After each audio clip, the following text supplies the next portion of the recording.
Good evening everyone, welcome to the rankers.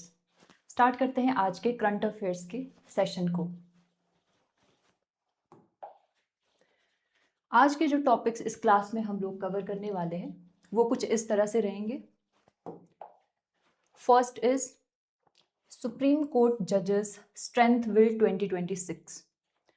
Second topic रहेगा हमारा मनसबल lake profile को लेके, एंड थर्ड जो टॉपिक हम लोग कवर करेंगे वो रहेगा डेंगू वायरस से रिलेटेड। तो चलिए स्टार्ट करते हैं आज के सेशन को। आज का जो हमारा फर्स्ट टॉपिक है that is supreme court number of जजेस अमेंडमेंट बिल 2026। इसमें बात की जा रही है सुप्रीम कोर्ट के जजेस की नंबर को बढ़ाने की। तो सबसे पहले हम ये समझते हैं कि सुप्रीम कोर्ट के जजेस की स्ट्रेंथ को बढ़ाने की बात यहाँ पे क्यों की गई है। तो इसके लिए यहाँ पे लेफ्ट साइड में एक फ्लो चार्ट है, इसको समझते हैं। तो यहाँ पे आप देख सकते हैं कि जनवरी 2026 तक टोटल 92,101 केसेस पेंडिंग थे हमारे सुप्रीम कोर्ट में। इसका ये मतलब है कि इतने केसेस हमारे कोर्ट में थे बट उनको लेके कोई डिसीजन वहाँ पे नहीं लिया गया था। एंड उसके बाद आप और देख सकते हैं कि 2025 में हमें 75,410 केसेस फाइल होते हुए देखने को मिले, बट उसमें से सिर्फ और सिर्फ 65,615 केसेस ही डिस्पोज हुए। तो इस प्रॉब्लम का सोल्यूशन क्या हो सकता है, क्या सोल्यूशन यहाँ पे हम दे सकते हैं? तो इसके लिए गवर्नमेंट ने कहा कि अगर हम लोग सुप्रीम कोर्ट के जजेस की स्ट्रेंथ को बढ़ा दे तो हो सकता है कि वहाँ पे हमें और ज़्यादा बेंचेस देखने को मिले, जिससे हमारे जो पेंडिंग केसेस हैं उनकी जो नंबर है वो कम हो सके और जस्टिस आगे प्रिवेल कर सके। तो इसीलिए ये सुप्रीम कोर्ट नंबर ऑफ जजेस अमेंडमेंट बिल यहाँ पे इंट्रोड्यूस किया गया है। तो आई होप आपको समझ आ गया होगा इसका। तो पहले हमारे पास टोटल जो स्ट्रेंथ थी सुप्रीम कोर्ट में दैट वाज 34। ठीक है, 34। ये किस तरह से सी, ये 33 प्लस 1 यानी कि 33 आपको सुप्रीम कोर्ट के जजेस देखने को मिलेंगे और 1 यहाँ पे चीफ जस्टिस ऑफ इंडिया देखने को मिलेंगे। अब यहां से बढ़ा के इसे कर दिया गया है 38। तो ये किस तरह से रहेगा, यहाँ पे 37 हमें सुप्रीम कोर्ट के जजेस देखने को मिलेंगे प्लस 1 हमारे चीफ जस्टिस ऑफ इंडिया रहेंगे। तो इस नंबर को बढ़ाने से हमें आगे चल के बहुत सारी कॉन्स्टिट्यूशनल बेंचेस देखने को मिलेंगी जो काम करेंगे इन पेंडिंग केसेस को सॉल्व करने के लिए। तो यहाँ पे पहले हमारे कोर्ट में जजेस की कमी की वजह से कई बार वहाँ पे चीफ जस्टिस को प्रॉब्लम फेस करनी पड़ती थी, क्योंकि वो वहाँ पे कॉन्स्टिट्यूशनल बेंचेस नहीं बना पाते थे। तो क्या मतलब है कॉन्स्टिट्यूशनल बेंचेस का? इसका मतलब है कि यहाँ पे एटलीस्ट आपको 5 जजेस देखने को मिलेंगे और वो डिस्कस करेंगे अपने कॉन्स्टिट्यूशन से रिलेटेड जो बहुत ज़्यादा इंपॉर्टेंट अमेंडमेंट्स हैं, कोई डिसीजंस हैं, उसको लेके यहाँ पे डिसीजन लिया जाता है। तो इस तरह से ये रहेगा। और आगे यहाँ पे बात की जा रही है फाइनेंशियल इम्पैक्ट की। तो अब एनुअली 10.56 करोड़ यहाँ पे एक्सपेंडिचर होगा, क्योंकि नए जजेस यहाँ पे इंट्रोड्यूस किए गए हैं। तो उनकी सैलरीज के लिए, एडमिनिस्ट्रेटिव उनके जो भी खर्चे होंगे उसके लिए इतना हर साल हमारा खर्चा होगा 10.56 करोड़। ठीक है, तो आई होप आपको यहाँ पे समझ आया होगा कि यहाँ पे बात की जा रही है सुप्रीम कोर्ट के जजेस की स्ट्रेंथ को बढ़ाने की। और क्यों? क्योंकि हमारे पास इतने सारे केसेस पेंडिंग है। जनवरी 2026 तक हमें टोटल 92,101 केसेस पेंडिंग देखने को मिले, जो कि बहुत बड़ा नंबर है। तो स्टार्टिंग में हमारे पास 34 टोटल जजेस थे, जिसमें से 33 सुप्रीम कोर्ट के जजेस थे और एक हमारे चीफ जस्टिस ऑफ इंडिया थे। बट अब इसको 38 कर दिया गया है। अब यहाँ पे 37 जजेस होंगे एंड 1 हमारे चीफ जस्टिस ऑफ इंडिया होंगे। तो इस स्ट्रेंथ के बढ़ने से हो सकता है कि अब हम जो हमारे पेंडिंग केस हैं वो कम हो और जस्टिस यहाँ पे प्रोवाइड की जा सके टाइम टू टाइम।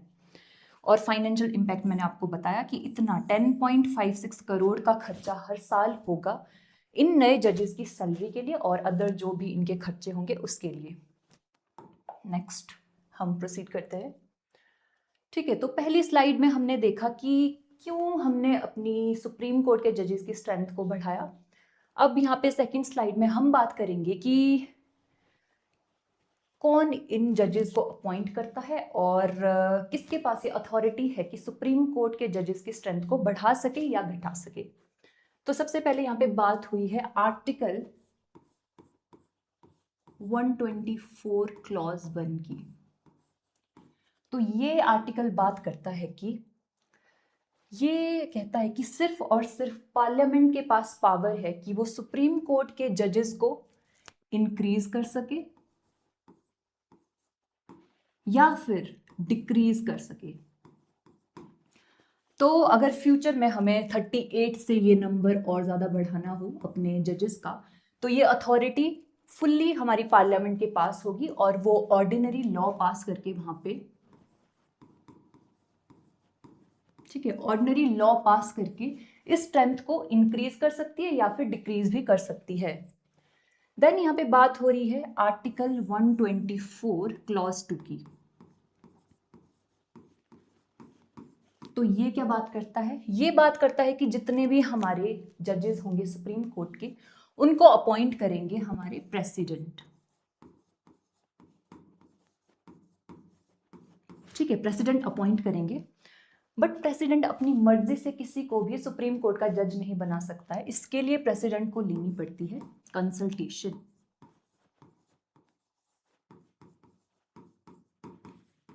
तो कंसल्टेशन हमारे प्रेसिडेंट कहाँ से लेंगे? तो कंसल्टेशन लेनी पड़ेगी इन्हें कॉलेजियम से।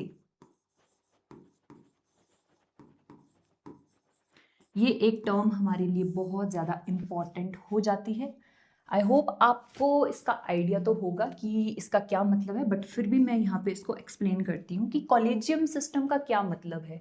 ये एक ग्रुप है जहाँ पे आपको 5 जजेस देखने को मिलेंगे, 4 सीनियर मोस्ट जजेस होंगे एंड एक हमारे चीफ जस्टिस ऑफ इंडिया होंगे। तो ये कंसल्ट करेंगे हमारे प्रेसिडेंट को, देन वो आगे फर्दर हमारे जो सुप्रीम कोर्ट के जजेस हैं उनको अपॉइंट करेंगे। ठीक है, तो अब हम यहाँ पे देखते हैं किस तरह से इस कॉलेजियम सिस्टम का एवोल्यूशन हमें देखने को मिलता है। तो इसके लिए जो चीज हमें बहुत ही जरूरी पढ़नी होगी दैट इज हमारा 3 जजेस केसेस। यहीं से हमारी कॉलेजियम सिस्टम इवॉल्व हुआ है, तो थोड़ा सा इसके बारे में हम समझते हैं। तो सबसे पहले फर्स्ट जजेस केस आया 1982 में। तो इसमें क्या बात की गई? इसमें कहा गया consultation is not equal to concurrence.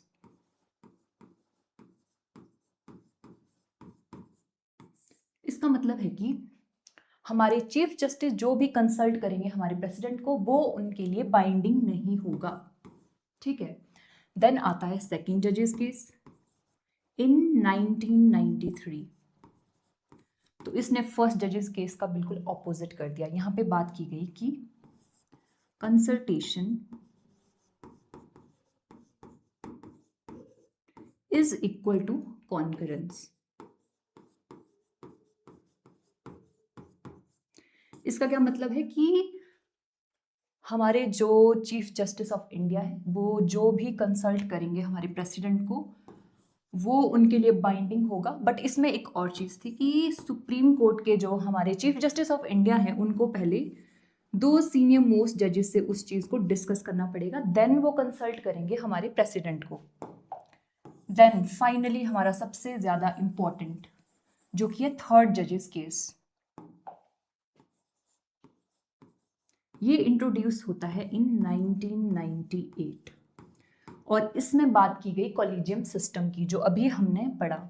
तो इसमें बात की गई कि 4 सीनियर मोस्ट जजेस होंगे प्लस 1 हमारे चीफ जस्टिस ऑफ इंडिया होंगे। ये कॉन्स्टिट्यूट करेंगे एक बेंच।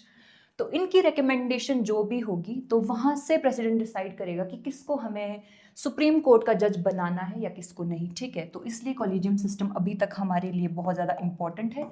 इसकी रिकमेंडेशन देखी जाती है किसी भी सुप्रीम कोर्ट के जज को अपॉइंट करने के लिए। अब बात आती है कि सुप्रीम कोर्ट के जो हमारे चीफ जस्टिस ऑफ इंडिया है, क्या उनको भी कॉलेजियम सिस्टम के थ्रू अपॉइंट किया जाता है? तो answer is no. Collegium system से हमारे चीफ जस्टिस ऑफ इंडिया को अपॉइंट नहीं किया जाता है। इसके लिए हम यूज करते हैं अपना सीनियरिटी जो कन्वेंशन चला आ जा रहा है। दैट मीन्स कि जो भी हमारे सीनियर मोस्ट जजेस होंगे, उन्हीं में से जो भी सीनियर मोस्ट जज होगा वही नेक्स्ट आगे जाके हमारे चीफ जस्टिस ऑफ इंडिया बनेंगे। ठीक है, तो इस तरह से हमारा ये पूरा आर्टिकल था। इसमें हमने सबसे पहले न्यूज़ समझी कि क्यों हमने अपनी स्ट्रेंथ को बढ़ाया है, सुप्रीम कोर्ट की जजेस की स्ट्रेंथ को बढ़ाया है, क्योंकि हमारे पास बहुत सारे केसेस पेंडिंग थे, उसको सॉल्व करने के लिए, ताकि बैकलॉग ना हो हमारी जुडिशरी में, उसके लिए यहाँ पे ये नंबर बढ़ाया गया है। देन इसमें एक इंपॉर्टेंट चीज़ थी कि कौन इनको अपॉइंट करता है, किस तरह से इनकी अपॉइंटमेंट की जाती है। तो यहाँ पे हमने देखा कि इसके स्ट्रेंथ को इंक्रीज या डिक्रीज करने की जो पावर है वो हमारी पार्लियामेंट के पास है under article 124 clause 1, and appointment करेंगे हमारे president under article 124 clause 2। But ये अपनी मर्जी से नहीं कर सकते, वहाँ पे उनको कॉलेजियम जो हमारा सिस्टम है उसकी रिकमेंडेशन पे चलना होगा। देन ये डिसाइड करेंगे कौन हमारे सुप्रीम कोर्ट के जजेस बनेंगे। तो आई होप आपको ये क्लैरिटी होगी। अब नेक्स्ट यहाँ पे एक MCQ अटैच है, तो इसको हम प्रैक्टिस करते हैं। The question is, consider the following statements. Statement 1, parliament increases supreme court strength by amending the constitution under article 368. Second statement is, the collegium requires the Chief Justice of India and 4 senior most judges for Supreme Court appointments. तो आपको यहाँ पे बताना है कि कौन सी statement correct है। तो फर्स्ट स्टेटमेंट को आप लोग ध्यान से देखेंगे, क्या लग रहा है, क्या ये स्टेटमेंट सही है? तो देखिए स्टेटमेंट क्या कह रही है। यहाँ तक तो ये स्टेटमेंट बिल्कुल ठीक थी कि parliament increases supreme court strength, ठीक है, यहाँ तक ये बिल्कुल स्टेटमेंट हमारी करेक्ट थी। बट नेक्स्ट कहा जा रहा है amending bye amending the constitution under article 368। हमने अभी समझा कि यहाँ पे कोई कॉन्स्टिट्यूशनल अमेंडमेंट हमें देखने को नहीं मिलती है। ऑर्डिनरी लॉ को पास करके ये हम स्ट्रेंथ बढ़ा सकते हैं या घटा सकते हैं, इसमें कॉन्स्टिट्यूशनल अमेंडमेंट की हमें कोई नीड नहीं है। And the second statement is, ये सही है आपकी कि कॉलेजियम सिस्टम में आपको 4 सीनियर मोस्ट जजेस देखने को मिलेंगे एंड 1 होंगे हमारे चीफ जस्टिस ऑफ इंडिया, इसलिए स्टेटमेंट बी हमारी 2 ओनली यहाँ पे करेक्ट हो जाती है। तो यहाँ पे कुछ एक्सप्लेनेशन भी दी गई है कि स्टेटमेंट 1 इज फॉल्स क्योंकि supreme court strength is changed by an ordinary law under article 124 clause 1, not a constitutional amendment under article 368। ठीक है, तो आपको ये समझ आया होगा। अब हम नेक्स्ट अपना सेकंड जो आर्टिकल है वो समझते हैं, बहुत ज़्यादा इम्पॉर्टेंट है एनवायरनमेंट के पर्सपेक्टिव से। तो इसमें बात हो रही है मनसबल लेक की। तो सबसे पहले समझते हैं इसकी लोकेशन, ज्योग्राफिकल लोकेशन क्या है इसकी। तो ये लोकेटेड है Ganderbal district of Jammu and Kashmir, Kashmir valley में आपको ये लेक देखने को मिलेगी। तो ये फैक्चुअल एक इसका क्वेश्चन है, तो यहाँ से एक क्वेश्चन बन सकता है, इसकी आपको सिंपल लोकेशन पूछी जा सकती है। तो आपको पता होना चाहिए कि जम्मू एंड कश्मीर की गंदरबल डिस्ट्रिक्ट में ये आपको लोकेटेड मिलेगी। देन इसके डायमेंशंस यहाँ पे बताए गए हैं कि इसकी लेंथ 3.5 किलोमीटर्स है एंड ब्रेथ इसकी 1.5 किलोमीटर्स है। अब सबसे इम्पॉर्टेंट फैक्ट इसका जो इसे एग्जाम पर्सपेक्टिव से और ज़्यादा इम्पॉर्टेंट बनाती है, इसको आपने अच्छे से सुनना है। तो Manasbal lake is the deepest fresh water lake in India. ठीक है, तो इसकी डेप्थ कितनी है? 13 मीटर्स, दैट इज 43 फीट। तो मनसबल लेक इंपॉर्टेंट इसलिए भी हो जाती है क्योंकि ये डीपेस्ट फ्रेश वाटर लेक है हमारे इंडिया की और अपनी कश्मीर वैली की। तो क्या समझते हैं आप फ्रेश वाटर लेक से? तो फ्रेश वाटर लेक वो लेक्स है जहाँ पे आपको सॉल्ट बहुत ज़्यादा कम देखने को मिलेगा या फिर देखने को ही नहीं मिलेगा। तो इसका पानी थोड़ा सा मीठा हो जाता है, उस वजह से इसको फ्रेश वाटर लेक कहते हैं। तो यहाँ से आपके दिमाग में एक और क्वेश्चन हिट होना चाहिए। तो ये तो हमने पढ़ी कि ये अपनी डीपेस्ट फ्रेश वाटर लेक है इंडिया की। तो इंडिया में एक लार्जेस्ट फ्रेश वाटर लेक भी है, तो आप लोग उसको भी यहाँ पे रिकॉल कर सकते हैं। कौन सी है वो लेक? तो उस लेक का नाम है वुलर लेक। ये इंडिया की लार्जेस्ट फ्रेश वाटर लेक है and it is also situated in Jammu and Kashmir. तो यहाँ से आप इसको भी ध्यान रख सकते हैं। हमारी जो डीपेस्ट फ्रेश वाटर लेक है दैट इज मनसबल लेक, और जो हमारी लार्जेस्ट फ्रेश वाटर लेक है दैट इज वुलर लेक, और ये दोनों सिचुएटेड है हमारे जम्मू एंड कश्मीर में। ठीक है, अब इसकी थोड़ी सी बायोडाइवर्सिटी समझते हैं। यहाँ पे बताया जा रहा है कि 46 प्लस माइग्रेटरी बर्ड्स यहाँ पे आपको देखने को मिलेंगे। माइग्रेटरी बर्ड्स वही हैं जो सीजन के साथ अपनी लोकेशन चेंज करते हैं, एक लोकेशन से दूसरी लोकेशन के लिए ये अपना रूट चेंज करते हैं। तो यहाँ पे आपको मलाड या यूरेशियन हूप इस तरह के कुछ वर्ड्स देखने को मिलेंगे। तो ये बायोडाइवर्सिटी इसकी काफ़ी रिच है, तो इसलिए भी ये काफ़ी इंपॉर्टेंट हो जाती है हमारे एनवायरनमेंट के लिए। और इसको मैनेज किया जाता है by the Wular Manasbal development authority, WMDA इसको यहाँ पे इसको मैनेज करता है। तो इसका क्या काम रहता है? वहाँ पे पॉल्यूशन को कंट्रोल करना, इसको क्लीन रखना, इसकी बायोडाइवर्सिटी को अच्छी तरह मेंटेन करना एंड टूरिज्म के पर्सपेक्टिव में इसको थोड़ा प्रमोट करना, ये इस डिपार्टमेंट का, इस अथॉरिटी का काम रहता है। अब नेक्स्ट देखते हैं। नेक्स्ट यहाँ पे कुछ इससे रिगार्डिंग हमें कुछ थ्रेट देखने को मिल रहा है। सबसे पहला बताया जा रहा है यूट्रोफिकेशन। आई होप इस टर्म से आप लोग फेमिलियर होंगे, बट फिर भी मैं इसको एक्सप्लेन कर देती हूँ। यूट्रोफिकेशन का मतलब है जब आपके वाटर में न्यूट्रिएंट्स बहुत ज़्यादा बढ़ जाते हैं। न्यूट्रिएंट्स स्पेशली आपका नाइट्रोजन, फॉस्फोरस, उसकी क्वांटिटी जब बढ़ेगी तो क्या होगा? हमें वहाँ पे वीड्स देखने को मिलेंगे, देन एल्गी वहाँ पे देखने को मिलेगी। तो ये वाटर का जो सरफेस है उसको पूरी तरह से कवर कर देती है, और उस वजह से वहाँ पे ऑक्सीजन की कमी देखने को मिलेगी आपको, जिस वजह से वहाँ पे जो एक्वेटिक एनिमल्स हैं, फिशेस है, इसकी जो इकोसिस्टम है वो पूरी तरह से खराब हो जाता है। इसको ये पूरी तरह से नुकसान पहुंचाता है, जो हमारे एक लेक या फिर कोई भी वाटर सिस्टम के लिए अच्छी चीज़ नहीं है। तो यहाँ पे ये प्रॉब्लम हमें अभी देखने को मिल रही है, यूट्रोफिकेशन। आपको समझ आया होगा कि क्या मतलब है इसका। ठीक है, नेक्स्ट यहाँ पे बात करें द बैलेंस की। तो यहाँ पे कह रहे हैं कि बैलेंस होना चाहिए, वाटर बजटिंग होनी चाहिए। इसका मतलब है कि जितना भी पानी यहाँ पे हमारी लेक में आ रहा है उतना ही पानी वहां से, जितना पानी जा रहा है उसके बीच में एक बैलेंस होना चाहिए। अगर ये बैलेंस थोड़ा सा बिगड़ता है तो यहाँ पे इसके इकोसिस्टम को नुकसान पहुंच सकता है। ठीक है, इसलिए वाटर बजटिंग करना इंपॉर्टेंट है। देन यहाँ पे कुछ सॉल्यूशन बताए गए हैं, 3 प्रोन्ज्ड मैनेजमेंट डिफेंसेस। इसमें सबसे पहले हम देख रहे हैं सीवेज ट्रीटमेंट की बात की जा रही है कि कोई भी आपके वाटर में, आपकी लेक में कोई गंदगी तो उसको साफ करना है। देन बताया जा रहा है सॉलिड वेस्ट मैनेजमेंट करना है। आपकी जो लेक है मनसब लेक, उसके आसपास एरिया में आपको अगर कोई भी सॉलिड वेस्ट देखने को मिल रहा है तो उसको भी साफ करना है। Then third is treating urban run off. It means कि हमारी लेक के आसपास जो शहर बसे हुए हैं वहाँ से अगर कोई भी केमिकल्स इंडस्ट्री के थ्रू अगर हमारी लेक में एंटर कर रहे हैं तो हमें उसको रोकना है। इस तरह से हम इसकी बायोडाइवर्सिटी और इसके इकोसिस्टम को प्रोटेक्ट कर सकते हैं, क्योंकि ये बहुत ज़्यादा इंपॉर्टेंट लेक है हमारे लिए। क्योंकि पहली बात तो ये फ्रेश वाटर लेक है, deepest fresh water lake of India है, इसलिए यहाँ पे एक माइग्रेटरी बर्ड की भी बहुत अच्छी लोकेशन है। तो इसको प्रोटेक्ट करना हमारे लिए बहुत ज़्यादा इंपॉर्टेंट हो जाता है। तो यहाँ से कुछ चीज़ें जो आपने याद रखनी है, सबसे इंपॉर्टेंट इसकी location, that is Jammu and Kashmir, Ganderbal district.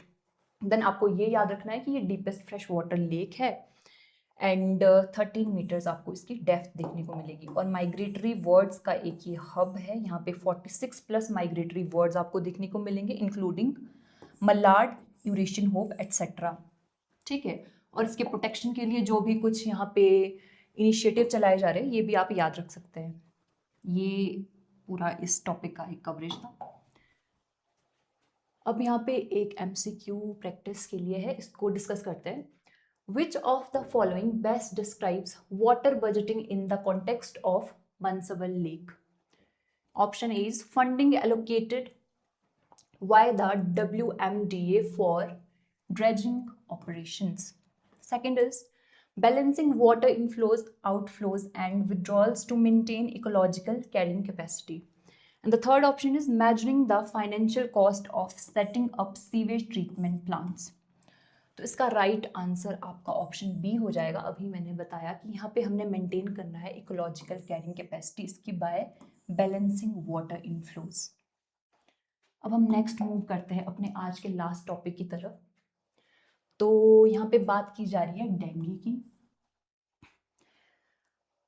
हर साल मॉनसून में आपको स्पेशली बारिश के टाइम पे डेंगू के केसेस बढ़ते हुए नज़र आते हैं। तो इसलिए सिर्फ और सिर्फ एग्जाम पर्सपेक्टिव से भी नहीं बल्कि पब्लिक हेल्थ के लिए भी ये हमारे लिए इम्पॉर्टेंट टॉपिक रहने वाला है, तो हमें इसको अच्छे से समझना है। ठीक है, तो सबसे पहले हम देखते हैं कि डेंगू चीज़ क्या है। ये एक डिजीज़ है, वायरस लेड डिजीज़ है। ठीक है, वायरस से ये होती है। वायरस का नाम होगा डेंगू वायरस, DENV, ये इस वायरस का नाम है। एंड ये आपको वायरस से फैलती हुई देखने को मिलती है, ना कि किसी फंगस या फिर बैक्टीरिया के थ्रू, क्योंकि इस तरह के क्वेश्चन पूछे जाते हैं कि ये आपको डिजीज़ दी जाएगी और पूछा जाएगा कि क्या ये बैक्टीरिया से होती है या फिर वायरस से होती है। इस तरह का क्वेश्चन आपको ज़रूर एग्जाम में देखने को मिलता है। तो आपको अच्छे से याद रखना है जो हमारा डेंगू है वो वायरस से होता है, ना कि बैक्टीरिया या फिर किसी भी फंगस एक्सेट्रा चीज़ों से नहीं होता है, ये वायरस से होता है। और इसकी फैमिली के बारे में यहाँ बताया गया है, तो ये बिलोंग करता है फ्लेविविरिडे फैमिली से, ये बिलोंग करता है। ये भी आप याद रख सकते हो, एक फैक्चुअल क्वेश्चन यहाँ से भी बन सकता है। फ्लेविविरिडे फैमिली से ये बिलोंग करता है।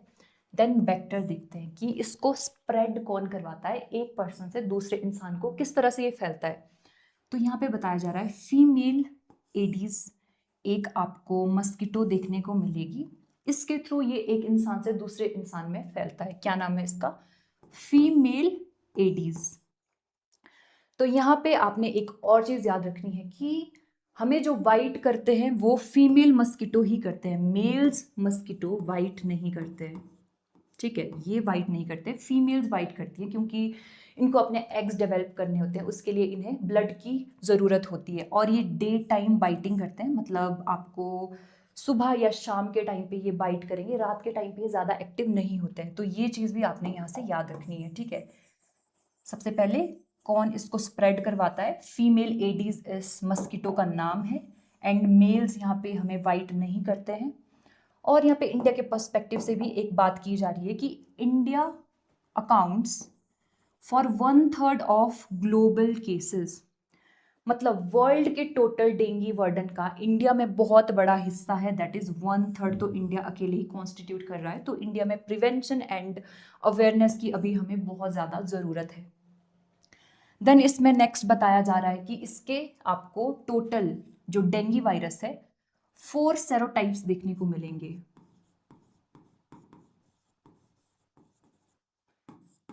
4 सेरोटाइप्स, सेरोटाइप्स मीन इसके 4 वेरिएंट आपको देखने को मिलेंगे, den 1, den 2, den 3 and den 4।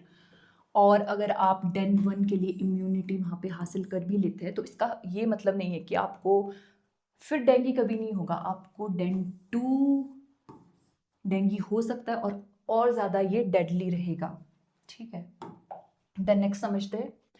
अब यहाँ पे बात की गई है जो कि न्यूज़ है एक्चुअली, इंडिया ने अभी अपनी फर्स्ट वैक्सीन यहाँ पे लॉन्च की है फॉर डेंगू। ठीक है, तो इस वैक्सीन का नाम क्या देखने को मिल रहा है? इसका नाम है क्यूडेंगा TAK-003। ये इंडिया की फर्स्ट डेंगू आपको वैक्सीन देखने को मिल रही है, इसलिए न्यूज़ पे था। तो इससे पहले हमें डेंगू के बारे में भी कुछ चीज़ें पता होनी चाहिए जो हमने अभी कवर की। तो क्यूडेंगा टेक 003 इस वैक्सीन का नाम है एंड इसको डेवलप किया गया है टकेड़ा बायो फार्मास्यूटिकल्स, ये कोई कंपनी है, आप इसको भी याद रख सकते हो। टकेड़ा बायो फार्मास्यूटिकल ने इसको डेवलप किया है। तो ये बहुत ज़्यादा इम्पॉर्टेंट रहने वाला है हमारे लिए, क्योंकि ये फर्स्ट वैक्सीन अभी डेंगू से रिलेटेड हमें देखने को मिल रही है। और क्या किस तरह से ये काम करेगी, तो ये हमारे जो 4 अभी मैंने आपको वेरिएंट सेरोटाइप्स बताए, डेन 1, डेन 2, डेन 3, डेन 4, उन सब के लिए अफेक्टिव होगी और हमें प्रोटेक्ट करवाएगी इन चारों वेरिएंट से। एंड ये 4 to 60 ईयर्स के जितने भी उम्र के लोग हैं उनके लिए ये यहाँ पे हेल्पफुल रहेगी। और 2 डोजेस के बीच में आपको 3 मंथ्स का गैप देखने को मिलेगा। अब देखते हैं द गेम चेंजेस स्टेटस, क्यों ये इतनी हमारे लिए इम्पॉर्टेंट हो जाती है। इसमें बताया जा रहा है, सबसे पहली चीज़ बताई जा रही है कि no pre vaccination screening required. तो ये वैक्सीन देने के लिए हमें कोई भी प्री वैक्सीनेशन स्क्रीनिंग करने की ज़रूरत नहीं है, कि ये टेस्ट करने की ज़रूरत नहीं है कि आपको पहले डेंगू हुआ है या नहीं हुआ है। इसको आप डायरेक्टली यहाँ पे ले सकते हैं। देन इसकी इफेक्टिवनेस के बारे में बताया गया है कि वायरोलॉजिकली कन्फर्म्ड फीवर के लिए 80.2% तक इफेक्टिव होगी। एंड अगर हॉस्पिटलाइजेशन आपको हुई है तो उसके लिए 90.4% तक ये इफेक्टिव है। तो अगर ये इसी तरह से इंट्रोड्यूस की जाएगी तो हो सकता है आने वाले टाइम में हमें डेंगू के केसेस कम होते हुए नज़र आए और धीरे धीरे ग्रेजुअली ये ख़त्म हो जाए पूरी तरह से हमारे इंडियन सब कॉन्टिनेंट से, क्योंकि फ़िलहाल तो हमारा इंडिया बहुत बड़ा नंबर कॉन्स्टिट्यूट कर रहा है। तो ये वैक्सीन हमें बहुत सारी चीज़ों में हेल्प कर सकती है, अपनी पब्लिक हेल्थ को ठीक करने में भी। तो क्या क्या चीज़ें हमें यहाँ से याद रखनी है, एक क्विक रिवीजन देखते हैं यहाँ पे। सबसे पहले हमने देखा डेंगू न्यूज़ में है, तो हमने देखा कि किस तरह एक ये वायरस से होने वाली एक बीमारी है। ठीक है, वायरस से ये होती है वायरस, और वायरस का नाम होगा डेंगू वायरस, DENB। देन हमने देखा कि इसको कौन स्प्रेड करवाता है, इसको स्प्रेड करवाता है हमारा जो फीमेल एडीज मस्कीटो है, फीमेल एडीज मस्कीटो। ये इसको एक इंसान से दूसरे इंसान में फैलाता है। एंड जो मेल्स मस्कीटो है वो हमें बाइट नहीं करते हैं। देन हमने देखा इसकी फैमिली फ्लेविविरिडेई फैमिली से ये बिलोंग करता है। And India 1/3 of global cases को कॉन्स्टिट्यूट करता है यहाँ पे, जो बहुत ही खतरे की चीज़ यहाँ पे देखने को मिल रही है। देन हमने इसके 4 सेरोटाइप्स देखे, den 1, den 2, den 3 and den 4। Next हमने देखा कि इंडिया ने अपनी फर्स्ट वैक्सीन यहाँ पे लॉन्च कर दी है, जो कि डेवलप की गई है टकेड़ा बायोफार्मास्यूटिकल्स के द्वारा। एंड ये हमारे चारों जो सेरोटाइप्स हैं उससे हमें प्रोटेक्ट करेगी। देन ये 4 to 60 ईयर्स के लोगों के लिए अवेलेबल है। एंड 2 डोजेस दिए जाएंगे, उनके बीच में आपको 3 मंथ्स का गैप देखने को मिलेगा। देन हमने देखा कि इसके लिए हमें कोई भी प्री वैक्सीनेशन स्क्रीनिंग करने की ज़रूरत नहीं है, इसको हम डायरेक्टली ले सकते हैं। एंड जो वायरोलॉजिकली कन्फर्म्ड फीवर है उसके लिए 80.2% इफेक्टिव है। एंड अगर कोई हॉस्पिटलाइजेशन हुई है तो उसके लिए 90.4% तक ये इफेक्टिव है। तो ये बहुत अच्छी चीज़ हमारे लिए है। तो इससे रिलेटेड MCQ यहाँ पे देखते हैं। Regarding the newly approved क्यूडेंगा vaccine which statement is true? इससे रिलेटेड कौन सी स्टेटमेंट ट्रू है? Statement 1 is it is an inactive killed vaccine. It requires patients to be tested for prior dengue exposure before administration. And third statement, it is a live attenuated tetravalent vaccine approved by DCGI. तो इसका जो right answer है that is option number 3, it is a live attenuated tetravalent vaccine approved by DCGI। तो ये दो यहाँ पे statement हमारी रॉन्ग है, क्योंकि यहाँ पे ये एक इनएक्टिव नहीं एक्टिव है। देन हमने देखा कि इसमें हमें कोई रिक्वायरमेंट नहीं है कि पेशेंट को पहले टेस्ट किया जाए प्रायर डेंगू एक्सपोजर के लिए, ये हम डायरेक्टली इसको यूज़ कर सकते हैं। ठीक है, ये पूरा आज के हमारे टॉपिक पूरे हमने कवर कर लिए, अच्छे से डिस्कस कर लिया। आई होप आपको अच्छे से समझ आए होंगे। अब लास्ट में यहाँ पे एक मेंस रिलेटेड क्वेश्चन है, इसको आप प्रैक्टिस कर सकते हैं। तो ये आपने 150 वर्ड्स में लिखना है एंड 8 मार्क्स के लिए रहेगा आपका। तो क्वेश्चन क्या कह रहा है? So the question is increasing the judicial strength alone cannot eliminate the problem of pending cases in India Supreme Court. Discuss. ठीक है, इसमें बात की जा रही है कि सिर्फ और सिर्फ हमारे जो सुप्रीम कोर्ट के जजेस का नंबर बढ़ाया गया है वो अकेले जो हमारे पेंडिंग केसेस है उस प्रॉब्लम को रिजॉल्व नहीं कर सकती। तो इसमें डिस्कस आपको बताया गया है, तो आपको यहाँ पे कुछ पॉजिटिव बताने पड़ेंगे, देन क्या इसके नेगेटिव रहेंगे वो बताने पड़ेंगे, देन आपको कुछ वे फॉरवर्ड भी आप यहाँ पे सजेस्ट कर सकते हैं। तो आपको इसको अच्छे से 150 वर्ड्स में इसका आंसर लिखना है। तो ये आज का हमारा टोटल डिस्कशन था। तो एंड में आपको हमारे डिस्क्रिप्शन बॉक्स में लिंक्स मिल जाएंगे, वहाँ से आप हमारी ऐप द रैंकर्स को डाउनलोड कर सकते हैं। वहाँ पे आपको सारे पीडीएफ फ्रीली अवेलेबल मिलेंगे, तो आप उनको देख सकते हैं। वहाँ पे आपको एमसीक्यू सीरीज़ और एचपीजीके के बहुत सारे इंटरेस्टिंग क्वेश्चन भी देखने को मिलेंगे, तो आप वहाँ पे गो थ्रू कर सकते हैं उनको और अपनी प्रिपरेशन को और ज़्यादा बूस्ट कर सकते हो। So thank you very much.